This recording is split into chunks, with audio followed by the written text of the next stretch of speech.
How's it going, everyone? Mr. Boulder here, hoping that you're all well, looking after yourselves as always. I'm back this week with a CD update. Going to be showing some bits I've picked up sort of in the last month or two. The usual mix of styles and genres.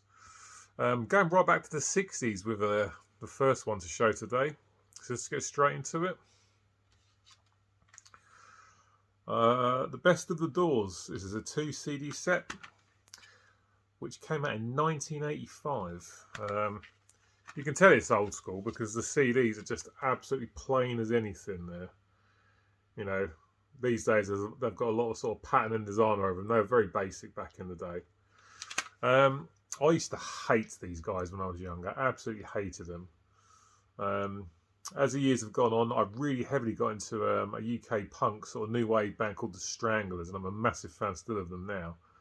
And I used to hate the Doors because of the organ sound, and but I had to have a word with myself because, like I say, I've become a massive fan of Stranglers, and they have the same organ sound in their music. So it's like, well, give them another try. You might enjoy it more now. And this is really good. Really enjoying this. This is all I need from these guys. Just a 2 CD best of set. Jim Morrison obviously passed away a long time ago, 50 years ago now. Actually, was their lead vocalist, of course. A very charismatic character. Yeah, good stuff on this collection. Break On Through is a great track. Light My Fire, everyone knows that song. People Are Strange is really good. Strange Days. Love Me Two Times, brilliant song. Waiting for the Sun, Spanish Caravan. A lot of good stuff on CD1, and CD2 is even better for me. Hello, I Love You, which is a song I didn't even realise was the Doors song, actually. Roadhouse Blues, really good. LA Woman, big song. A lot of people will know that. Riders on the Storm, really like that. Touch Me, Love Her Madly, The Unknown Soldier, etc., etc. So the Doors, yeah, blues rock, psychedelic rock, yeah, some of the stuff's quite out there. You've got The End on this as well, which could do with being a bit short as far as I'm concerned, but it's still a song that I quite enjoy. Yeah, I hated these guys back in the day, but yeah, loving this stuff now. A very cheap pickup. This only cost a few quid. That's the first one. Going all the way back to 1960s. The Doors best of 2 CD set from 1985. Up next is something that needs a new case because you can see this has been absolutely butchered. A bit of indie rock this time, and this is Franz Ferdinand. I think it's just self-titled. Yeah, their debut from 2004. I actually played a gig with these guys before they got famous. They were playing at a place called Esquires in a town called Bedford. This was October 2003, so the year before this album came out. They just released a single. They were sort of getting a lot of press in things like The Enemy and The Melody Maker. I remember there was maybe 60, 70 people there. It wasn't very busy at all. Really nice guys. And literally about 5 months later, I remember they were on the Brit Awards. They'd released a single and they were absolutely massive. It was so strange to think that we played with them 5 months before and there was like 70 people in their very maximum, and 5, 6 months later they were absolutely huge, playing on a national TV awards show. Yeah, this is good stuff. This they were really nice guys, I remember. A good album. This is only a quid at a charity shop. Need to get a new case, as you can see. But good stuff on this, like Jacqueline, Tell Her Tonight, Take Me Out. That was the big single. It was absolutely massive. You couldn't move for that song in late 2003, early 2004. The Dark Side of the Matinee is a really good track. Cheating on You, Darts of Pleasure. That was a single that was released when we played a gig with them. Michael, Come On Home. Good stuff, this. Not a massive indie rock guy, as you know, but some stuff is really good and they're worth having. And I really enjoy this. And just for a quid at a local charity shop, definitely can't go wrong, but definitely need a new case for that bad boy. From the same charity shop trip, Garbage. This is version 2.0. Their second album, alternative rock from the 90s. Shirley Manson on vocals, Butch Vig on the drums. He was, of course, the producer of Nirvana's Nevermind. This is one of those albums that I had on cassette back in the day, but never got around to replacing it on CD once I got rid of all my cassettes years ago. Again, this was just a quid from the charity shop. Good stuff. Temptation Waits, first track's good. I think I'm paranoid. That was a single. I absolutely love that song. It's got a great guitar riff in it. When I Grow Up, Medication, Hammering in My Head. The Trick Is to Keep Breathing is a really good track. Sleep Together, Wicked Ways, the last track used, looks so fine. This rocks and is very moody and quite atmospheric in places as well, and really like this one. Never replaced a cassette from back in the day. Picked this up for just £1, absolute bargain, loving that. Gave it a listen just this past week, and it's just as good as I remember it being. Garbage is version 2.0, which I think is from 1997, might be 96, but yeah, great stuff. Some ska now, and this is the specials and the best of the specials. This was another cheap pickup at my local record store. Obviously, they also sell CDs. Don't mind a bit of ska. Picked this up for only a few quid.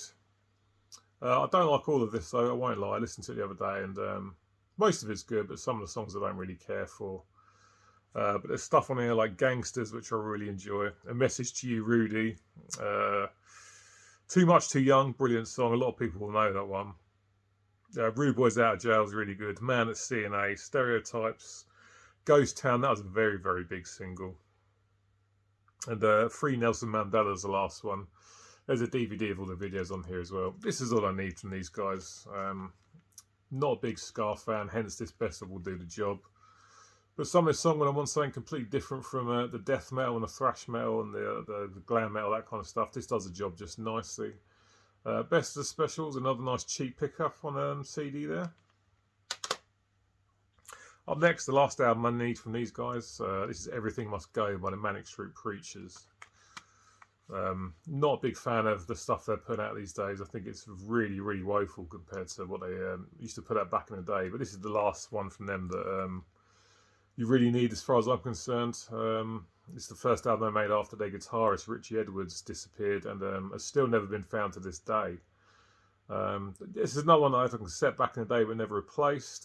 Got it now, again only a couple of quid. Great tracks on this. Elvis impersonator Blackpool Pier, good song. A Design for Life, that was the big lead single from this, a very, very big hit.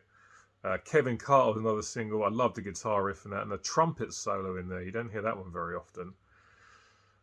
Everything Must Go, the title track's a great song. Small Black Flowers That Grow in the Sky is just acoustic guitar, vocals, very dark, haunting sounding song, really, really good. Removables, Australia, No Surface or Feeling. Yeah, the last one you need from them for me. This came out in 1996. Glad to finally grab this on CD. Like I say, I had it on cassette but never replaced it. Glad to get that. This is when they were starting to definitely cross over to the indie side of things. Hence, this is the last thing from them that I need. But that's a good album. Everything Must Go from the Manic Street Preachers from 1996. Brothers in Arms by Dire Straits. Now, everyone will know this album. You haven't even got to be a fan. This was an absolutely huge seller back in the day. One of those albums that I feel that I should have in my collection, so here it is. And most of it I really enjoy. Not all of it though, but then again, I've only given it one full listen the whole way through, so some of the stuff is not so familiar. Maybe just needs another couple of listens. Yeah, massive band, everyone knows who these are. The first song on it, So Far Away, I didn't even realise was a Dire Straits song. I knew it, I just never knew it was them. Great track. Money for Nothing, everyone knows that from the video, which was quite sort of groundbreaking at the time.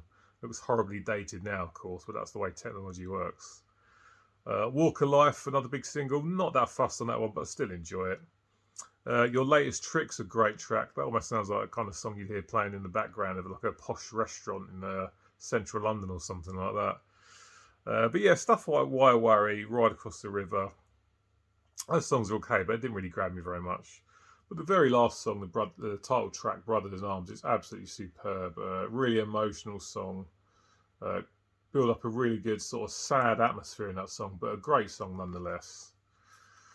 Yeah, so this is a rock album, of course, but it's very much on the light side of rock. Could argue dad rock even. But yeah, finally grabbed this. Glad to have it. And going to give the songs I'm not familiar with a bit more of a spin because didn't enjoy them so much. But maybe repeated listens will reap rewards. Another one that I had on cassette and never replaced. The Smashing Pumpkins, this is Melancholy and Infinite Sadness. This is a huge double album that they put out in 1995, might be 94.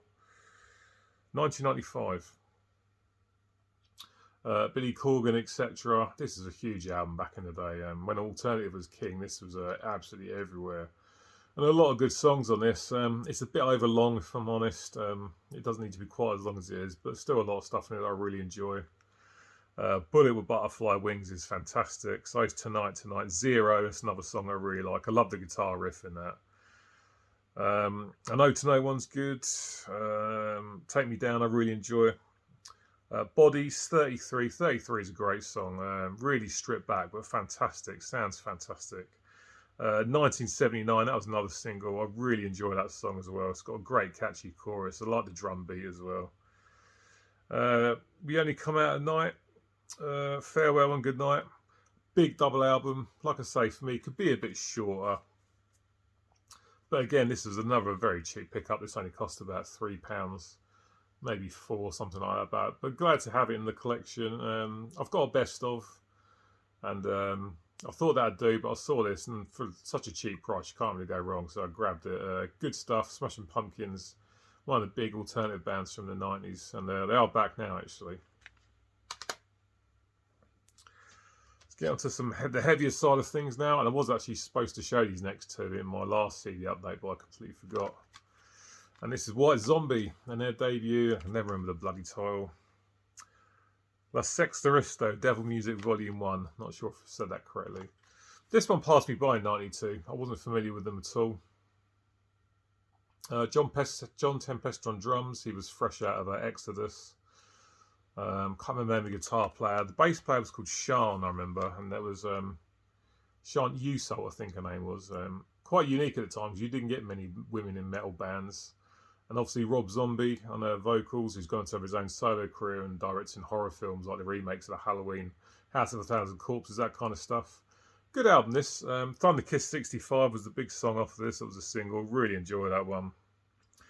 Black Sunshine's good. Soul Crusher, I Am Legend. Thrust, One Big Crunch. That's just an intro that goes into Grindhouse, A Go-Go, which I really enjoy. This is a good album. I do like this.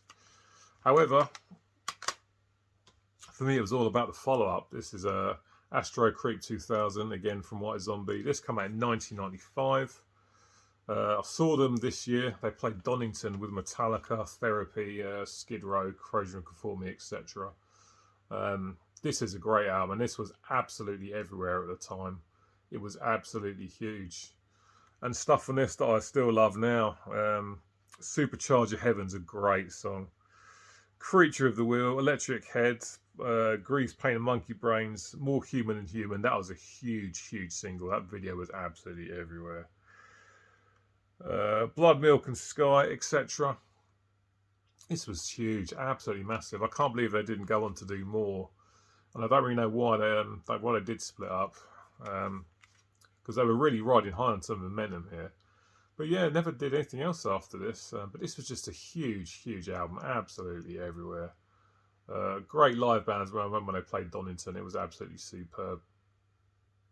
But they burnt out pretty quickly. But Rob's gone on to have his own solo career with music. And he's doing the old direction in the film. So his career's still going strong. But Astro Creek 2000 from 1995 was a huge album at the time. And glad I finally reconnected with it. Another one that I had on cassette back in the day, but never replaced. One more to go now. I've said before I'm not a huge fan of live albums. And I know I'm repeating myself, but again, this is one that I had on double cassette back in the day and never replaced it. And I've finally seen it on CD when I was out and about at a shop with a friend a while ago for a good price. Had to grab it. And it's Slayer's Decade of Aggression. And there you go, still got the price on it. $6.99. I thought that was a bargain. Yeah, don't care for a lot of live stuff, but this is very good. I think this is recorded on the Clash of the Titans tour in 1990. And the set list is superb. It's everything you want at a Slayer gig. Hell Awaits, The Antichrist, War Assemble, South of Heaven, Rain in Blood, Seasons in the Abyss, Mandatory Suicide, Angel of Death, Black Magic, Die by the Sword, Postmortem, Spirit and Black, Chemical Warfare, superb stuff. Show Slayer probably at their peak for me around the time of Seasons in the Abyss. That's my favourite Slayer album, and they were absolutely crushing on this 2 CD set. Yep, don't care for a lot of our live albums, but this I really was glad to see and pick up. Yeah, I had it on cassette donkeys years ago and never replaced it. I'd like to get it on vinyl, but bloody hell is it rare and very, very expensive when it does show up. So I'm going to stick with the 2 CD set unless I can find the vinyl for a decent price, but that's going to be unlikely unless you find someone who doesn't really know what they're selling, of course. But there you go. That's Decade of Aggression, Slayer, 1991, I think. Yep, 1991. Don't care for many live albums, but that one's essential for me. Right, guys, that's it for this week. Cheers for watching to the end. If you like this video, then please do hit the like button. And if you're not subscribed to the channel, then please do consider subscribing, because that would be very much appreciated. And cheers to everyone else who has already subscribed, whether you subscribed ages ago or you're only a recent subscriber, because I picked up a few more new subs recently. It's very much appreciated. Cheers, everyone. I'll be back next week. I think I'm doing a thread response to Stormwind79. He's got a competition going for his 200 subscribers. Congratulations, James. And it's about showing 5 to 10 innovative albums. So I'm going to be showing 5 to 10, what to me are innovative albums. Can't say the bloody word correctly. Innovative, there we go, albums in my collection. So I think that's what I'm going to be back with next Sunday. Take care of yourselves. I'll catch you soon. Thanks for watching. And yeah, catch you later. Take care. Bye.